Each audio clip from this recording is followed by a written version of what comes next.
জঙ্গলে পাশে ছিল এক নদী।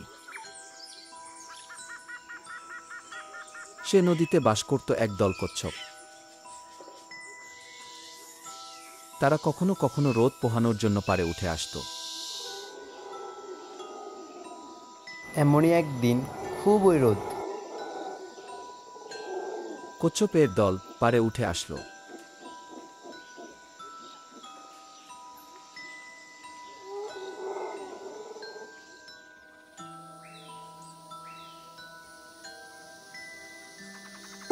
খিদে লেগেছে, সারাদিন জঙ্গল জঙ্গল ঘুরে কোনো শিকার পাই, আর একটু নদীর ধারে যাই। শিয়ালকে দেখে বাকি কচ্ছপগুলো নদীতে চলে গেল, কিন্তু একটা কচ্ছপ নদী থেকে একটু দূরে থাকায় সে পালাতে পারল না। কচ্ছপ তখন প্রাণ বাঁচানোর জন্য তার মাথা, হাত, পা খোলসের ভিতরে ঢুকিয়ে ফেলল।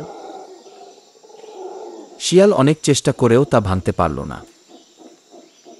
তাই সে মন খারাপ করে বসে পড়ল।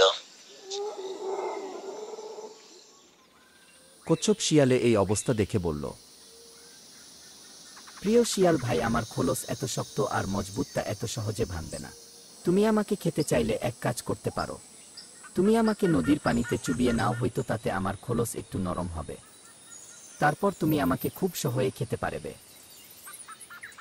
বোকা শিয়াল খিদার জ্বালায় তার হিদায়াত গান হারিয়ে ফেলেছে।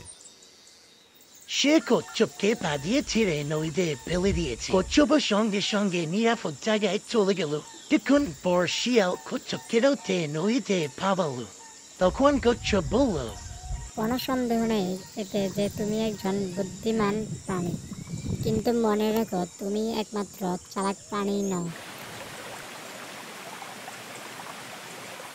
ক্ষুধার্ত শিয়াল তার শিকার হারালো। সে তার বোকামি বুঝতে পারল।